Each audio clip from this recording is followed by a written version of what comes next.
వారాల తరబడి టెన్షన్ తర్వాత మార్చి 14న ఓ కీలక పరిణామం జరిగింది. అవును, కొన్ని షిప్స్ని అనుమతించాం, కాని ఎన్నో చెప్పలేను అన్నారు భారత, ఇరాన్ రాయబారి. ఆ కీలకమైన జలమార్గమే హార్మూజ్ జలసంధి. ప్రపంచంలోనే ఇది చాలా ముఖ్యమైన షిప్పింగ్ లేన్.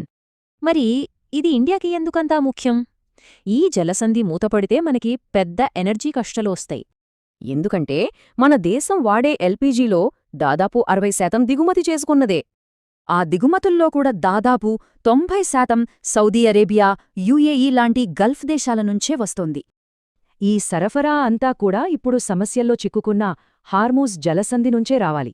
దీంతో మార్చి 14 నాటికి 22 భారత నౌకలు సేఫ్ ప్యాసేజ్ కోసం అక్కడే ఆగిపోయాయి. ఫిబ్రవరి 28న ఇరాన్పై జరిగిన ఓ దాడిలో వాళ్ల సుప్రీం లీడర్ చనిపోయారు. దానికి ప్రతీకారంగా ఇరాన్ ఆ కీలకమైన నౌకామార్గాన్ని మూసేసింది.